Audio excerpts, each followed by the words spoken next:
నేను అడిగిన ఒక రోజు జయశంకర్ గారు 69లో ఘోరమైన వైఫల్యం వచ్చింది కదా, ఇంకో విచిత్రమైన విషయం మీకు గుర్తు చేయాలి. నేను ఇవి అవసరం, మనకు తెలియాల్సిన అవసరం ఉంది.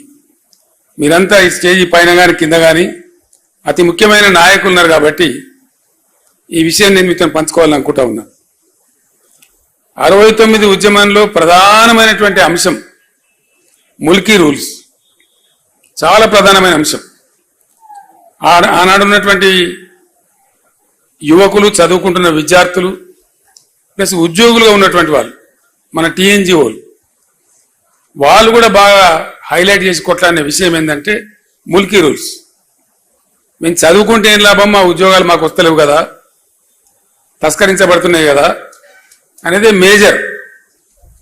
నీళ్ళ విషయంలో అప్పుడు కాలాలు కొంచెం బాగుండేది, వర్షాలు బాగా కురిసేది. ఈ మన మన మన ఉద్యమ ప్రస్థానంలో జరిగిన ప్రస్తావన తక్కువ ఉండేది అప్పుడు, కానీ ప్రధానంగా ముల్కీ రూల్స్ మీదనే ఉండేది. ఒక విచిత్రమైనటువంటి పరిస్థితి ఏంటంటే ముల్కీ రూల్స్ పేరిటనే అసలు అందులో పాల్గొన్న వాళ్ళు చెప్తే కళ్ళకు నీళ్లు వస్తాయి మనకు. రాజ్భవన్ గేట్ ఎదురుగా ఒక సంఘటన, వాళ్ళు బుల్లెట్లు కొడతా ఉంటే వీళ్ళు రాళ్ళు కొడతా ఉన్నారు, చచ్చిపోతున్నారు. ఇంద్రవల్లిలో గిరిజనులు ఏ విధంగా కొట్లాడినరో, పోలీసు తూటా వస్తా ఉంటే మరో 10 మంది ఉరుకుతా ఉన్నారు, తూటాకు ఎదురుగా తూటా వస్తుంది, నేను చస్తా అని తెలిసి కూడా. అంత ఆవేశపూరితంగా ఉద్యమం జరిగింది. చచ్చిపోయినారు, 8-9 మంది చచ్చిపోయినారు ఆ రైలు పట్టాల మీద పడి, రాజ్భవన్ ఎదురుగానే. అంత బాగా జరిగింది. సరే, ఉద్యమం సమసిపోయింది, తెలంగాణ రాలేదు. ఉద్యమ సందర్భంలో కొత్త పొటమరింపు. ఉద్యమం అయిపోయిన తర్వాత పివి నరసింహారావు గారిని ముఖ్యమంత్రి పెట్టినారు. పివి నరసింహారావు గారు ముఖ్యమంత్రిగా ఉన్నారు. ఆయన కూడా తెలంగాణ బిడ్డ. ఆయన 2 రాష్ట్రాలు కలవాలని ఉండే ఆయనకు పాపం విశాలాంధ్రలో ఏదో గొప్ప జరుగుతుందని ఆయన కూడా ఆశపడ్డాడు. కానీ మోసం జరిగింది, ఆయన మనసులో ఉంది. ముల్కీ రూల్స్కు సంబంధించిన అంశం పోరాటం నుంచి, ఉద్యమ రూపం నుంచి పోయి లీగల్ బ్యాటిల్గా మారి సుప్రీంకోర్టులో పెండింగ్లో ఉంది. కరెక్ట్గా 73లో పివి గారు ముఖ్యమంత్రిగా ఉండే టైంలో సుప్రీంకోర్టు తీర్పిచ్చింది తెలంగాణకు అనుకూలంగా. Mulki rules shall continue for Telangana అనగానే ఆంధ్రాలో జయాంధ్ర మూవ్మెంట్ పెట్టింది. జయాంధ్ర ఉద్యమం పెట్టి చాలా ఘోరంగా జరిగింది. అది కూడా అక్కడ కూడా 60-70 మంది చనిపోయినారు పోలీస్ కాల్పులలో, వందలాది వేలాది మంది అరెస్ట్లు అయినారు. చాలా ఒక 5-6 నెలల పాటు బీభత్సంగా జరిగింది. అది కూడా మళ్ళీ ఢిల్లీ ఆ ఆంధ్ర ప్రాంతంలో జరిగిన ఉద్యమాన్ని మాత్రమే పరిగణలోకి తీసుకొని సుప్రీంకోర్టు తీర్పును కాలరాస్తూ రాజ్యాంగ సవరణ చేసింది. నేను ఎందుకు చెప్తున్నా ఈ అంశం ప్రధానంగా అంటే 69లో ఉద్యమం కూలిపోయి నిరాశకు గురైన తెలంగాణ ఇక లెవ్వలే.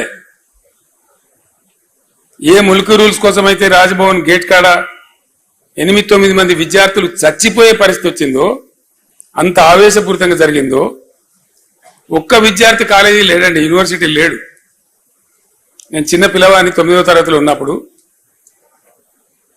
సిద్దిపేటలో బై ఎలక్షన్ వస్తే అప్పటి టీపీఎస్ అధ్యక్షుడు మదన్ మోహన్ గారు అక్కడ పోటీకి వచ్చారు. డాక్టర్ చెన్నారెడ్డి గారు తదితరులతో వచ్చి మా ఇంట్లోనే క్యాంప్ ఉన్నారు వాళ్ళు. మేమంతా వాళ్ళకు భోజనాలు పెట్టేది.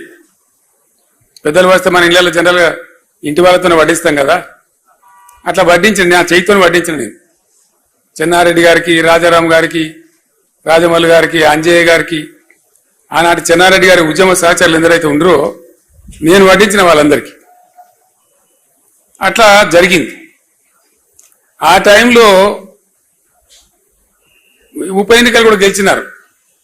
ఇక్కడ నారం జనార్దన్ రావు గారు గెలిచినారు, సిద్దిపేటలో మదన్ మోహన్ గారు గెలిచినారు, చెన్నారెడ్డి గారి నాయకత్వంలో 14-11 ఎంపీలు గెలిచినారు.